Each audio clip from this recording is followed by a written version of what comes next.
নমস্কার বন্ধুরা, chef Shrabani daily vlog চ্যানেলের পক্ষ থেকে সবাইকে স্বাগত। আশা করি আপনারা সবাই ভালো আছেন।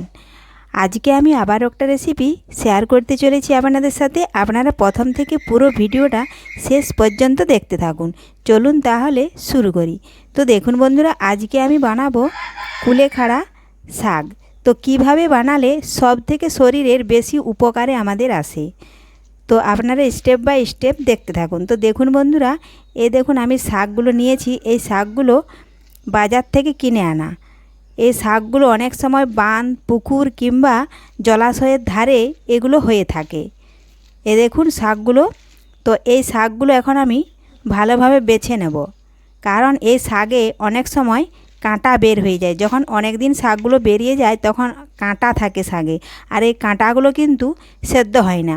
কারণ একদিন কাঁটা সমেত কেটে ভেজেছিলাম, তো কাঁটাগুলো পুরো স্পষ্ট বোঝা যাচ্ছে আর জিভে গাঁথা হয়ে যাচ্ছিল। এজন্য আমি দেখুন বড় বড় কাঁটা আছে। এই কাঁটাগুলো ছাড়াই আমি এখন শাকগুলো তুলে নেব। তুলে নিয়ে আর দেখুন ভালোভাবে কেটে বেছে নিয়েছি। তো ওটা আমি আর ভিডিওতে দেখালাম না, তাহলে ভিডিওটা অনেক বড় হয়ে যাবে। এজন্য দেখুন আমি দেখুন ডাঁটাগুলো কিভাবে বের করে নিয়েছি, আর শাকগুলো দেখুন তুলে আমি কেটে নিয়েছি। আর এই শাকের গুণাগুণ বা উপকারিতা আপনারা কম বেশি সকলেই জেনে থাকবেন।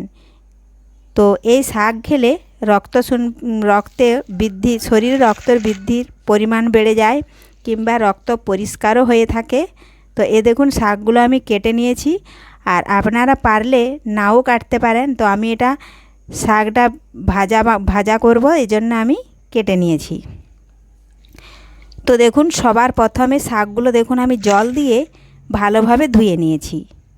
দেখুন বেশি করে জল দিয়েছি, কারণ বালি থাকতে পারে, তাহলে বেশি করে জল দিয়ে ধুলে বালিগুলো নিচে পড়ে যায়। দেখুন বন্ধুরা কতটা জল বেরিয়েছে, আর দেখুন শাকগুলো আমি তুলে নিয়েছি জল থেকে, জল ঝরিয়ে। দেখুন এখন আমি গ্যাস ধরিয়ে কড়াই বসিয়েছিলাম। তো শাকগুলো এখন আমি দিয়ে দিলাম। এখন দেব আমি অল্প পরিমাণে লবণ, কারণ শাকটা সেদ্ধ হলে অনেকটাই কমে যাবে। এজন্য বেশি লবণ দেওয়া যাবে না। 1 চিমটে লবণ দেব, তাহলে শাকটা ভালোভাবে সেদ্ধ হয়ে যাবে। দেখুন আমি এক্সট্রা কোনো জল দিচ্ছি না, খালি 1 চিমটে লবণ দিলাম। আর ভালোভাবে হাত দিয়ে এইভাবে নাড়াচাড়া করে দেখুন 2 মিনিট আমি থালা চাপা দিয়ে রেখে দেবো। তাহলে শাক ভালোভাবে সেদ্ধ হয়ে যাবে, আর সেদ্ধ হয়ে যাওয়ার ফলে জলটাও ভালোভাবে বেরিয়ে যাবে। তো ফিরে এলাম বন্ধুরা 2 মিনিট পর। ঢাকা তুলে নিচ্ছি। এখন নাড়াচাড়া করে যেটুকু জল বেরিয়েছে দেখুন, এইভাবে আমি শাক আলাদা করে নেব জল থেকে। আর জলটা আমি এখন একটা বাটিতে ঢেলে একটু ঠান্ডা করে নেব। আর এইভাবে যদি শাকের জল আপনারা সকাল বিকেল দুবেলা খেতে পারেন, তাহলে শরীরের পক্ষে খুবই উপকারে আসবে। তো দেখুন এটা এখন ঠান্ডা করে নেব। আর আমরা অনেক সময় কুলেখাড়া শাক তেল মলি মশলা দিয়ে রান্না করি, সেটা কিন্তু মুখের টেস্টির জন্য করে থাকি, সেটা কোনো উপকারে আসে না। এইভাবে খেলে বেশি উপকার আসে।